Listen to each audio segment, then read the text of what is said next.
What's up everyone, my name is Mike, and welcome to another GameCast Rewind. Today I'll be taking a look at Dead Space 3 for PC. Enjoy!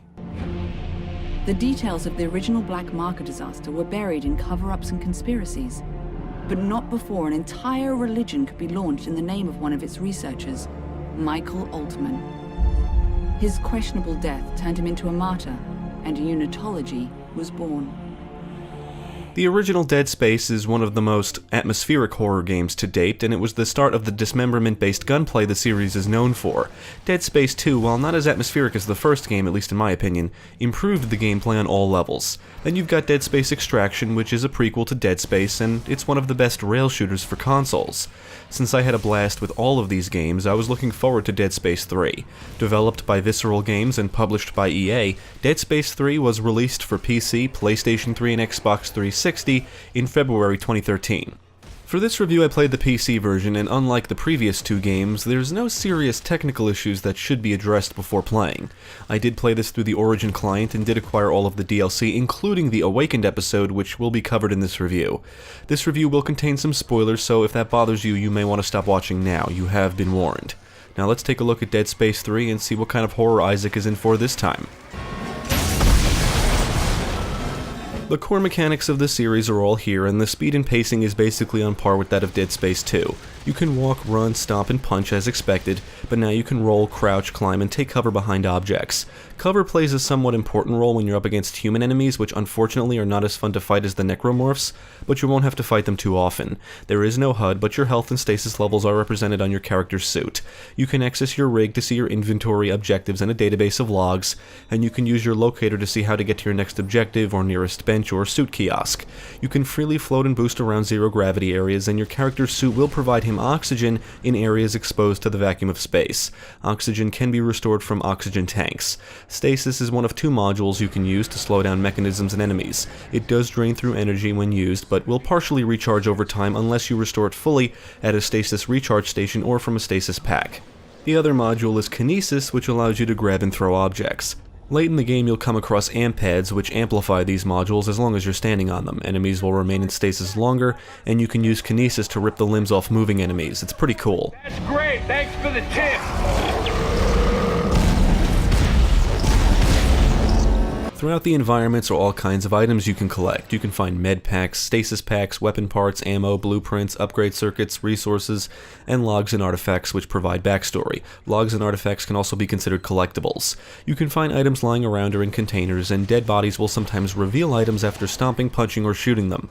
As you progress through the main campaign, you'll acquire scavenger bots, which can be deployed to find resources. After a certain amount of time, they will return the resources they found to the benches. The biggest change to the gameplay was made to the benches, which are scattered around the environments. You no longer have to locate stores to buy and sell things. You can do it all at benches. You can also craft weapons at benches, which does become addictive. The blueprints are basically the recipes for weapons, and the classic weapons can be built or crafted, but you can always make your own and have your own combination of tools. You can even save your own weapon blueprints, which can be shared with other players. Then there's the suit kiosks, which, like benches, are also scattered around the environments. You'll acquire new suits as you progress through the main campaign, and the kiosks are where you can change suits and spend resources on upgrades. You can upgrade your rig and modules. You can increase your hit points, armor, and air. You can increase the range of your kinesis and damage of kinesis impalement. And stasis upgrades include increasing the number of shots, increasing the duration, and decreasing the recharge time. Weapons can support up to 2 tools, which are basically fire modes. You can craft a pulse rifle and flamethrower weapon. Maybe you want to blow enemies away with a shotgun that also doubles as a line gun. Or maybe you want to craft a submachine gun ripper combo. You have these types of options. You can add different attachments that will have different effects, like a scope for zooming, stasis coating for briefly slowing enemies down when you shoot them, and acid bath for doing extra damage, among other different types. You can craft new tips for your weapons, new frames, and new upgrade circuits, which affect a weapon's stats. Not only can you craft and find most of these items, you can also dismantle them if you need the parts and resources. The resources can be used to craft items like med packs, stasis packs, ammo, and torque bars, which can be used to open doors to rooms that contain goodies. Ammo clips now apply to all weapons. You can only carry 2 weapons at a time, and your inventory does have limited space, but you can store items in your safe which can be accessed at the benches. Dead Space 3 includes 4 difficulty modes, and the higher the difficulty, the less resources you'll find and the more dangerous the enemies. The game plays out in chapters, and each chapter contains numerous objectives to complete. You'll also get the opportunity to complete optional missions, and at least one of them is co-op only. I would recommend you complete these because they reward you with supply caches full of items. Whether it's a story objective or optional mission, you're going to be engaging plenty of enemies, many of which were encountered in the previous games. Unfortunately, the encounters during optional missions become very predictable. A lot of these missions have you going from room to room, usually getting locked in each and having to fight off waves of enemies. Thankfully, the encounters outside of these optional missions are more varied, not as predictable, and are just more enjoyable. The environments are just as linear as they were in the previous games, with rooms and areas off the beaten paths that contain items, so there is plenty of reasons to explore. There are some neat set pieces, like when you're boosting through space or when you get to fly a ship and shoot down mines and debris, but most of the time you'll be on foot. You'll traverse through ships, snowy areas, caves, you'll float around space, and you'll get to navigate through an alien city. You will have to solve puzzles, you'll have to hack things, move nodes around electrical engineering interfaces, and balance power using fuse boxes. You will come across environmental hazards every so often, like mines, electricity, explosives, fire, and laser traps, and most of them are easily avoidable. Throughout the environments are objects like explosive and stasis canisters that can be picked up and hurled at enemies using kinesis, which is a great way to save ammo, or you could just shoot these items to blow them up when enemies get near them.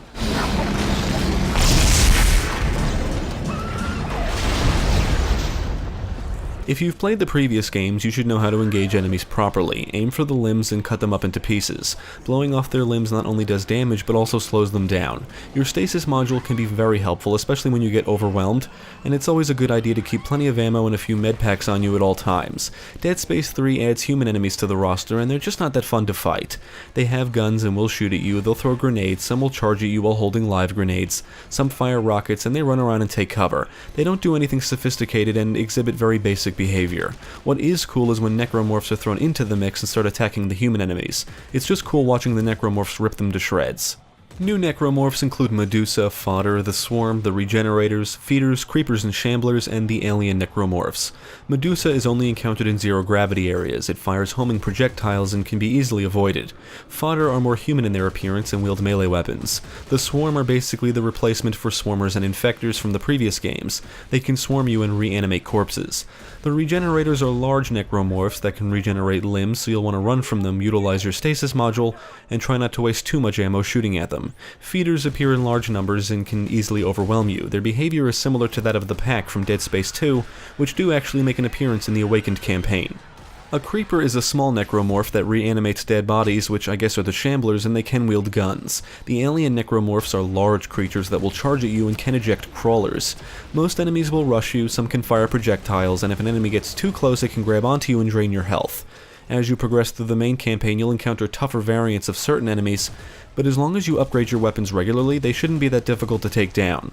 You do want to be aware of your surroundings so you don't get cornered, otherwise you'll often be mashing a button to get enemies off you. There are some boss battles which really are not that difficult, at least on normal. I would say they're just as challenging as the bosses in the first game, which means not very.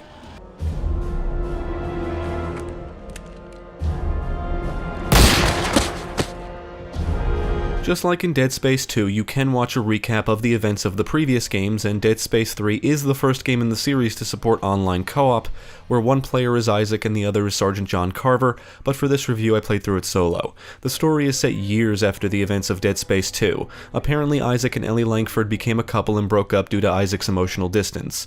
Isaac is recruited by Captain Robert Norton and Sergeant John Carver of EarthGov to help find Ellie and her missing team. The trio is attacked by unitologists led by Jacob Danik, who activates a marker causing another necromorph outbreak. After finding Ellie and some of her team members, Isaac believes that the ice-covered planet Tau Volantis is the marker homeworld, and the group sets out on a quest to go there and find a machine that can stop the markers and necromorphs. It turns out the planet was actually a homeworld to aliens who were consumed by the markers, and its moon is a necromorph. The group fights their way around the planet, fending off necromorphs and unitologists in an effort to end the necromorph nightmare once and for all. The Awakened campaign takes place directly after the events of the main campaign. Isaac and Carver wake up on the surface of Tau Volantis, shocked to be alive, and discover that the Marker's effects are still present and they experience hallucinations frequently. The episode focuses on their quest to escape the planet. While the main campaign is quite long, taking me around 12 hours to beat, Awakened can be beaten in about 2 hours, so it's quite short. The storyline is alright, but I do think it's the weakest out of all the main games. The voice acting is actually quite good, and the best lines in the game are delivered by the scavenger bots. I see from the horrid mess around here that the humans are still in charge. Lovely. Touching the body plate of a resource collector is considered rude. This bench wants me to step inside. We just met. That hardly seems appropriate. Sir, if you wouldn't mind this time, no more stomping me? That would be splendid. I find them hilarious. Unfortunately, you need the Bot Personality Pack DLC, otherwise they're silent. It should be noted that Dead Space 3 does focus a lot more on action. The atmosphere can still be creepy, but I would describe this as more of an action game than a horror game. I don't really mind it myself, but if you're in this for the horror stuff, you may be disappointed. If you thought Dead Space 2 was a step in the wrong direction in terms of atmosphere, then you'll discover fairly quickly that Dead Space 3 continues in this direction. Since when are you giving the orders? Since somebody else has a fucking plan! Look, I'll explain as I go. Visually, Dead Space 3 looks great, at least for its time. Some textures are a bit blurry when viewed up close, but the character and enemy models look good, the environments are well detailed, and the lighting is excellent. Dead bodies, blood, and objects will be littered all over the environments. Blood and body parts will fly through the air as you decimate enemies, and the gore effects help to make the gunplay feel extremely satisfying. The action is accompanied by some decent tunes that ramp up during encounters, and there are a few what I'll call adventurous-sounding songs that I really did enjoy. The weapon's fire sounds powerful and satisfying, as do the explosions. Enemies will make disgusting noises and they'll growl and screech during encounters. Now, I did force VSync externally because the setting in-game will cap the frame rate at 30, but other than that I had no major issues when it comes to the technical aspects. The frame rate was solid throughout and I did not encounter any serious bugs.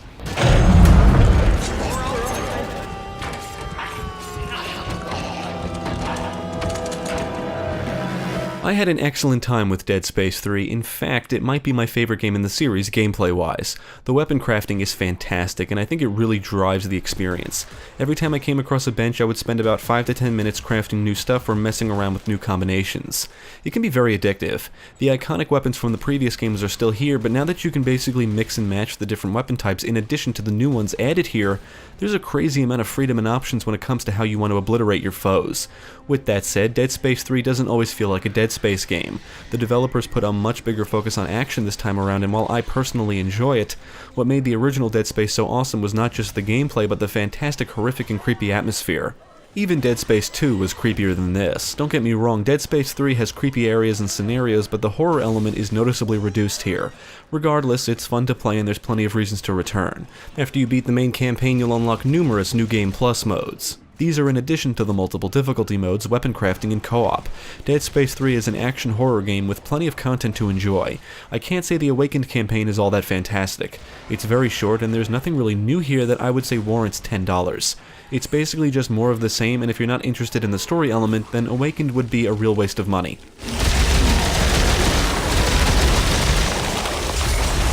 I would absolutely recommend Dead Space 3 to fans of action and horror games. The atmosphere doesn't come anywhere near those of the prior games, especially the first one, but if you enjoyed the dismemberment-based combat in those games, you'll be in for a real treat here. You can play alone or with a buddy, and the amount of content on offer will provide you plenty of hours of enjoyment. Definitely check out Dead Space 3. Thanks for tuning in. I hope this video proved helpful. Stick with GameCast for more quality content, including the latest gaming news, podcasts, let's plays, and even more reviews. Be sure to check out my channel, Gaming Pastime, for new game reviews released every week. My name is Mike, and I thank you for watching.